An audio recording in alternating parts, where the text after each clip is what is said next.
اللہ تبارک و تعالی نے جو پیغام دے دیا وہ پیغام کیا ہے؟ وہ پیغام یہ ہے کہ اے ایمان والو، جو اللہ کے دشمن ہیں اور جو تمہارے دشمن ہیں، یعنی مومنین کے دشمن ہیں، جو اللہ کے دشمن ہیں اور مومنین کے دشمن ہیں، وہ تمہارے دلی دوست نہیں ہو سکتے، ان کو دلی دوست نہ بناؤ۔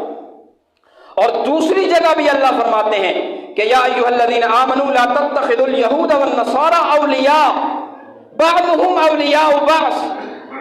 ومن یتولہم منکم فانہ منہم۔ اللہ فرماتے ہیں کہ اے ایمان والو، ان یہود و نصارہ کو اپنا دوست مت بناؤ، یہ تو آپس میں دوست ہیں، یہ تمہارے دوست کہاں ہیں، یہ تو آپس میں دوست ہیں، اور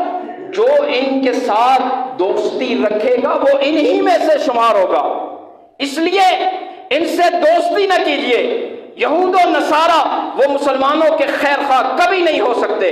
وہ مسلمانوں کے دشمن ہیں، ہمیشہ سے چلتے آ رہے ہیں۔ آج بھی یہود اسی طرح اپنے اس روش پر قائم ہے اور مسلمانوں کے دشمن ہے، مسلمانوں کے خلاف وہ ہر آئے روز پروپیگنڈے کرتے ہیں، اور اسرائیل کے یہودی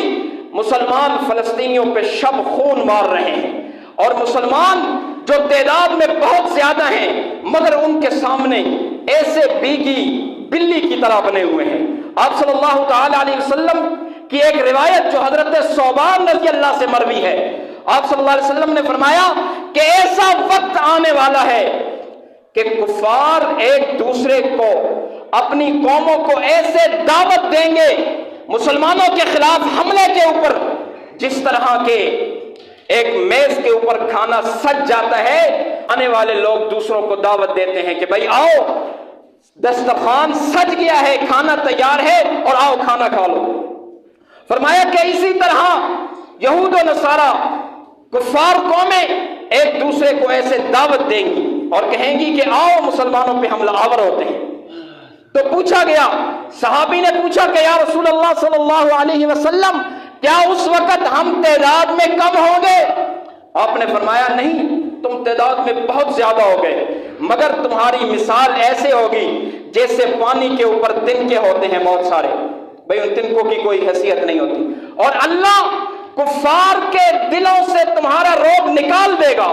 اور تمہارے دل میں ان کا وہن ڈال دے گا۔ صحابی نے پوچھا یا رسول اللہ وہن کیا چیز ہے؟ آپ نے فرمایا کہ اللہ تبارک و تعالی تمہارے دل میں دنیا کی محبت ڈال دے گا، موت کی نفرت تمہارے دل میں ڈال دے گا، جہاد کی نفرت ڈال دے گا۔ آج 2.25 ارب کے قریب مسلمان ہیں اور 70 اسلامی ممالک ہیں، اور مراکش سے لے کر انڈونیشیا تک یہ پوری پٹی اسلامی ممالک کی ہے، اور یہ آپس میں زنجیر کی طرح ایسے ایک دوسرے سے ملے ہوئے ہیں، ایک پھر دوسرا پھر تیسرا ایک دوسرے کے ساتھ ملے ہوئے ہیں، اور 2 ممالک ہیں صرف، ایک انڈیا اور ایک اسرائیل، ان کے پشت پر 2 ممالک ہیں، باقی ساری اسلامی ممالک ہیں، اور اسرائیل جو ایک نقطے کی طرح ہیں، اگر یہ سارے ممالک اسلامی ان پر تھوک بھی دے تو ان کا نام و نشان ختم ہو جائے گا،